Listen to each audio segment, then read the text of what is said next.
Merry Christmas, my friends! It's me, Peter, and welcome to day 25 of my 25 Days of Christmas reviews. I hope you all had a Merry Christmas. I had a very enjoyable one.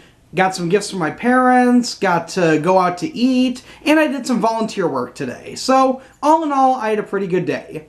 I also went to the theater today to see Rogue One, a Star Wars story. And let me tell you, it might just be because I'm a Star Wars nerd, but I loved this movie. Absolutely loved it. Probably the best movie I've seen all year. In fact, well, it's the only movie I've seen all year, but...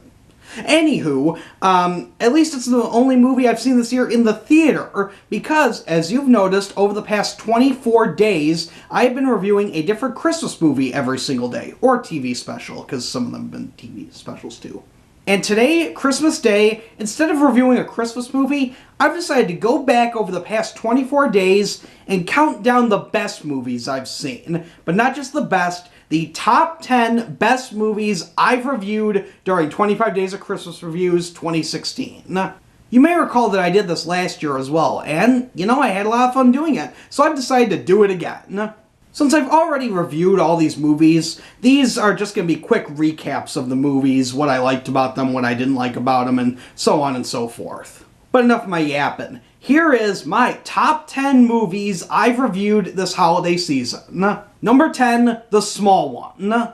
Unlike the other movies and specials on my list, this is the only one that is not upfront about being a Christmas movie. You really have to see all the way to the end to find out why it's related to Christmas. But that doesn't stop this from being a really nice short that's actually pretty enjoyable to watch. I saw it for the first time this year, and who knows, I might be seeing it more again in the future.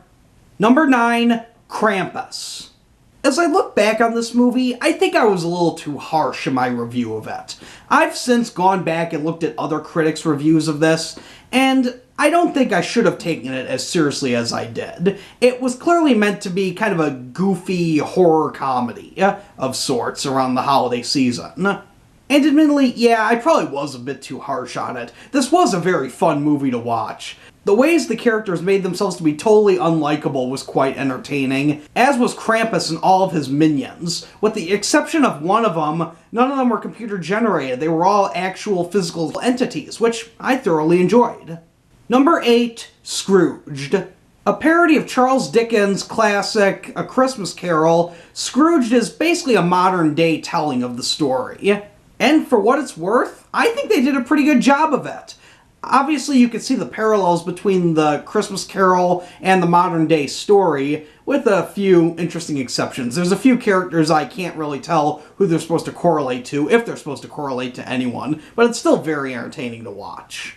It's not laugh-out-loud comedy, but it's funny enough to keep you entertained. Number 7, Love Actually. I'll be the first to admit that romantic comedies are one of my least favorite movie genres.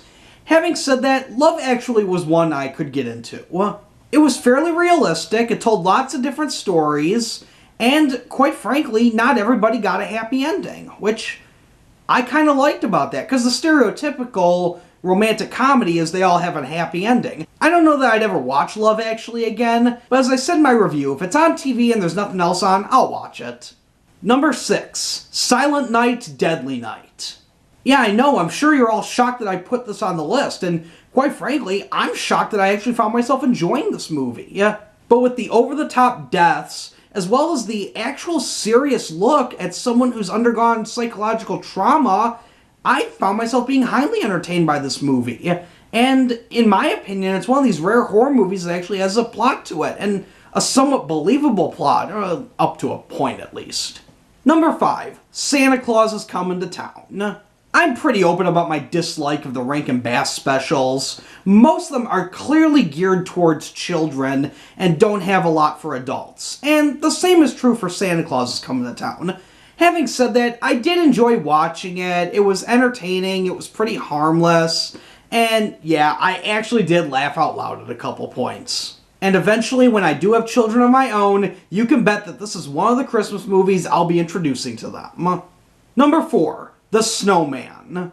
I'm sure all of you have realized during my reviews that I'm a big fan of silence when it comes to movies. I don't think you necessarily need dialogue or music to tell you how you feel. And the snowman, which has no dialogue and no sound effects at all, is the perfect example of that. All it has is orchestral accompaniment, and quite frankly, that's all it really needs. It's absolutely beautiful, it's amazing, and it tells an amazing story. If I happen to find the Blu-ray of this movie, you can bet that I'm gonna buy it. Number 3, Gremlins. Yeah, I know, there's some people out there that aren't going to consider this a Christmas movie, but you know what? It is a Christmas movie. The entire movie takes place on Christmas. How could you not consider this a Christmas movie? Yeah. It's entertaining, it's got dark humor, and come on, let's be honest. The Mogwai, before they get fed, are pretty adorable little critters. Also, fun fact, did you guys know that Gizmo was played by Howie Mandel? Not even kidding there. Listen to his voice and compare it to Bobby's World, where he played the voice of Bobby, and Muppet Babies, where he played the voice of Skeeter. Now, I reached a dilemma when I was trying to figure out my top 2 movies, because I realized I like them both equally. So, for my top 2 spots, I'm going to go with a tie. And that tie is between A Christmas Carol adaptations from 1951 and 1984. Both the 1951 Alastair Sim version and the 1984 George C. Scott version have their own advantages and disadvantages when it comes to adapting the movie. But quite frankly, I think both these are masterpieces. I loved both of them, I enjoyed both of them, and I can tell you, in the future, very near future actually, I will be owning these on home media. After watching these movies, I've actually become a little obsessed with A Christmas Carol. I now really want to go out and buy the book and read it. I want to find out everything I can about the story. And like I said, I want to own these movies, because they're just that great.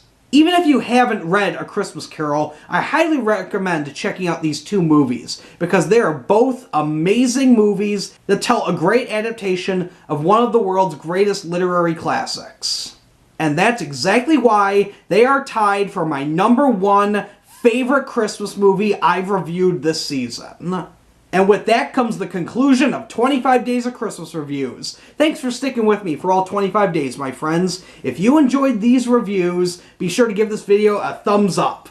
And if you'd like to see all my Christmas reviews, I'll leave a link to the playlist in the description down below. And be on the lookout, because over the next couple weeks, I plan on sending out a survey asking if I should continue doing this in the future, or if I should change it to something else. Because I'm starting to run out of Christmas movies, but some of you guys seem to like these reviews, so I would like to hear your feedback, but not now, some other time. Until next time, this is Peter, wishing you a Merry Christmas and a Happy New Year.